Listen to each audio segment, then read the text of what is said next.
Hai, selamat datang di materi video highlight sebagai pengantar untuk kita memulai mata kuliah Economic for Business.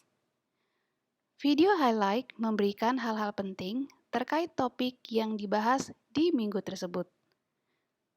Di dalam mata kuliah ini, kita akan mempelajari tentang ilmu mikroekonomi dan ilmu makroekonomi.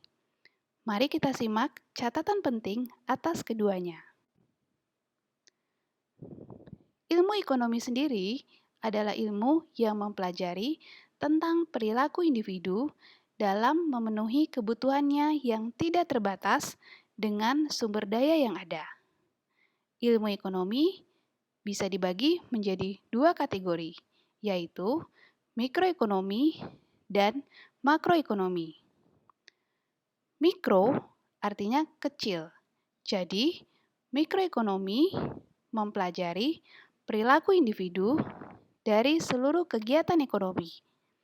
Ini bisa berarti satu konsumen, satu rumah tangga, satu perusahaan, bahkan satu industri tertentu. Mari kita lihat beberapa contoh pertanyaan di bidang mikroekonomi.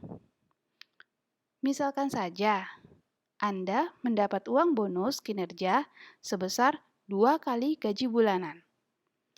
Kira-kira nanti mau digunakan untuk beli gadget baru atau pergi liburan ke Bali ya?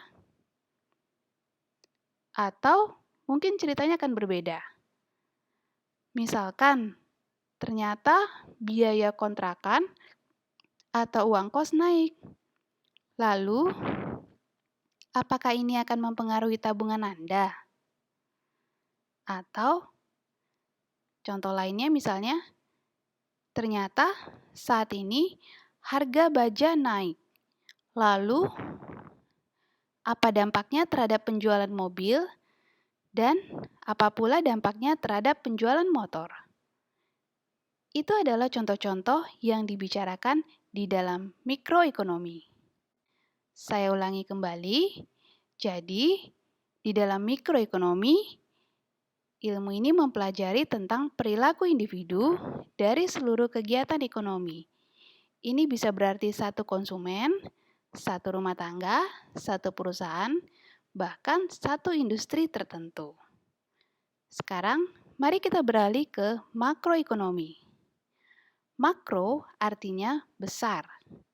Dalam makroekonomi, kita mempelajari agregat ekonomi dalam hubungan yang lebih luas, seperti pendapatan nasional, pengangguran, inflasi, neraca anggaran, yang tentu saja ini berbeda dengan yang kita bicarakan sebelumnya tentang unit-unit pengambilan keputusan individu di level rumah tangga, perusahaan, atau industri.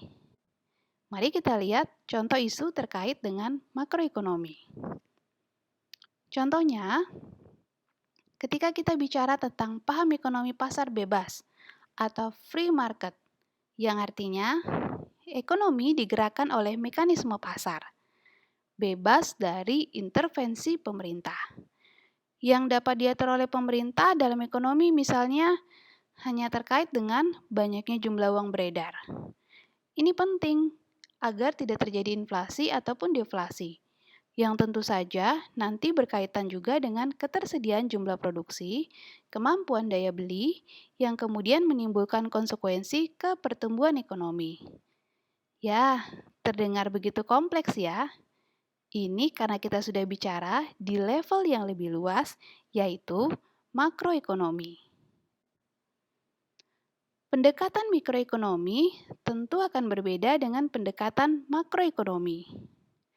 Jika dalam mikroekonomi, orientasinya adalah pengambilan keputusan yang paling rasional, maka dalam makroekonomi, orientasi pengambilan keputusan lebih ditekankan pada keseimbangan dan kestabilan.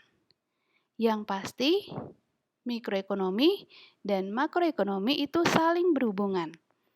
Jadi, untuk bisa paham tentang makroekonomi, maka kita juga harus paham tentang mikroekonomi. Dengan mempelajari keduanya, kita dapat memperbaiki pengambilan keputusan hidup kita. Karena, percaya atau tidak, hampir semua keputusan sehari-hari yang kita ambil itu memiliki konsekuensi ekonomi di dalamnya. Jadi, selamat belajar mata kuliah Economic for Business. Tetap semangat dan be wise seperti seorang ekonom. Yakinlah bahwa tak ada ilmu yang sia-sia dan tak ada usaha dan proses yang tak berbuah. Sampai bertemu di materi video highlight lainnya ya.